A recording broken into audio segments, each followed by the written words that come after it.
All right, let's get into the New York Knickerbockers +1. What does my guy Jay say? Conspiracy Jay. I got a Mm-hmm. little conspiracy little here on Okay. this side of this cat. It's not so much a conspiracy, but it's just a thought. Now, if you've been paying attention, the New York Knicks sit in the 3 right now as we record this on Wednesday at 11:30. Tomorrow we will see what shakes throughout the East and the results that come out there. But the Boston Celtics list currently Jaylen Brown questionable. The newly paid 145 over 4 Drew J. Rue Holiday questionable. Al Horford questionable. Porzingis questionable. Now Damn. that is interesting because the last 2 games for Boston are against the bottom feeders in the NBA. They play out after this game against the Knicks. Their last 2 games, let me pull them up for you, are against The Hornets and the Wizards. the Hornets and the Wizards. They got the Knicks tomorrow, then they have a back-to-back Friday and then Sunday. So it's 3 and 4 days. So this is essentially like one of the last games that could actually be competitive in the NBA season. They throw all these guys on the questionable list. For sure, some of them aren't going to play in this spot. Now, in my opinion, the Boston Celtics would benefit from the New York Knicks finishing in the 3. Because if they finish in the 3, they're on the opposite side of the bracket and they don't have to play those guys. If Boston had to rank who they don't want to play in the East, my guess is the New York Knicks would be towards the top of that list, along with potentially Philly and Milwaukee, I guess. But Milwaukee is also dealing with Giannis now being out for the rest of the season. We'll see when he comes back in that full. But they're the 2 anyway, so they wouldn't see those guys till down the road. But they could potentially see the Knicks earlier if they were to fall down to the 4. Now, Mm-hmm. if they sit their guys and let the Knicks pick up a W here, because the Knicks are going to show up in a major way and try to get this win. We know all the guys are going to play. We know Jalen Brunson is going to show up and get busy as he's been doing the last 6-7 games. He's just been unbelievable on the efficiency side. Last 17 games, Brunson has shot it under 44% 3 times. The usage has been pushing 35+%, and he continues to stay extremely efficient. Now, if they could, sit the guys, Knicks come out and get a W, and they start to push to solidify and pick up ground on the Cleveland Cavaliers to lock up that 3, that puts them on the other side of the bracket. They wouldn't have to see those guys till down the road in the Eastern Conference Finals. That sounds like a good idea to me if I'm the Boston Celtics. Now, that's no inside information, obviously. I don't think Boston's trying to potentially throw games, but I'm not sure why all those other guys would be on the injury report like that. Now, another thing is Joe Delera pointed this out. Coming down the stretch here, last 5 games, a lot of these guys on Boston, they've been in blowouts, but a lot of them haven't been playing any fourth quarters.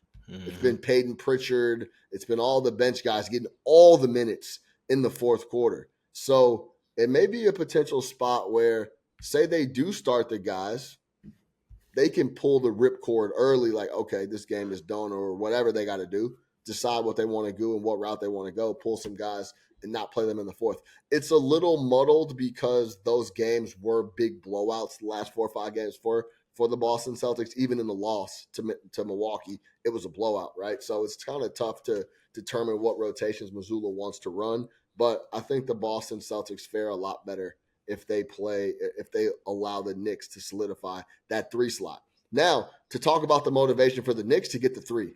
The 3 is the best position in the East right now for me. You would potentially get to play the Indiana Pacers. It could be the 3-6 would be potentially the Indiana Pacers or potentially the Miami Heat. You don't want to play Philly. That's who you don't want to play, right? Can you imagine being the 2 without Giannis to start that season, and you have to do the 2-7 and it's Milwaukee versus Philly, and Philly's got the big boy back and they're rolling a little bit? That's what you want to avoid if I guess you're the 2 in Milwaukee. And the Knicks The 3 is that real sweet spot, and that's why I believe they come in super highly motivated to win the rest of their games and try to lock up that 3 and make sure Cleveland stays in that 4 seed. Listen, as Jay mentioned, patience is the key here. I'm grasping at straws a little bit as we come down the stretch, but with all those guys on the injury report for Boston and the motivation factor of the Knicks coming in and needing a W to lock up that 3, I'll back the team that's a little more hungry in that spot, and that's the New York Knicks at +1. Jay Money. Yeah, I can't talk you off here. They've lost all 4 matchups versus the Celtics this year as well. Hopefully, there's no pump fake here where the Celtics throw their whole starting 5 on the injured report or they're questionable and then end up playing them. But I mean, there's no really risk for injury in this one. We know that sometimes Celtics can hit a bunch of threes and win games on accident, but everything that you're saying makes a ton of sense here. I could only look towards the Knicks in this game, especially with the quadruple revenge spot. Celtics may not want to play their guys because they know the Knicks are finna come in here and play some schoolyard, some Rucker Park type of basketball. You know what I'm saying? Like, you're not trying to get hurt in this type of game, man. So Celtics don't really have anything to gain. I think the Knicks probably closes the favorite in this game. So definitely, as long as you can grab them at the +1 or like -105, whatever, I'd be looking towards the New York Knickerbockers in this game. They see. Yeah, I actually like the Knicks look a lot, to be honest. The only thing that I'm hesitant about is the last time we saw Boston that got blown out by Milwaukee. So I don't like fading teams that just got blown out, especially a good team. But this is a weird situation. They have 3 straight games at home. They're gonna sit, one of those games out. But I guess so. I agree with you with the Knicks. I also lean the over a little bit, but I guess my diatribe is like, Boston can't take these games like 50% for 2 weeks and then expect to flip the switch and dominate in the playoffs. Like, they have to, whether it's that last game against Washington or the second to last game against Charlotte, like, they need to play their guys, in my opinion, just to get those reps in, because it's kind of like the NFL, right? You get home field advantage, you get a first round bye, and then you play a team that's hot, right? You play a team that's been seasoned and hardened through a series. And I don't think Boston is good enough to take it off and flip a switch. So hopefully they try one of these last 3 games.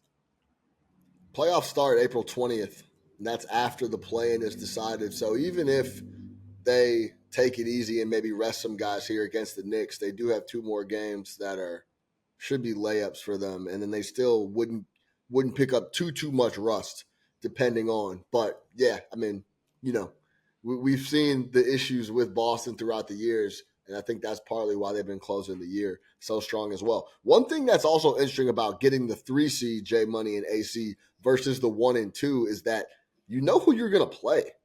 Mm-hmm. If you get the 3, you know you're going to play whoever's in the 6, right? Yeah. The 1 and 2 folks are still trying to figure out who they're going to play and which team is coming out of that play-in situation. Another wrinkle to keep in mind as the playoffs creep closer.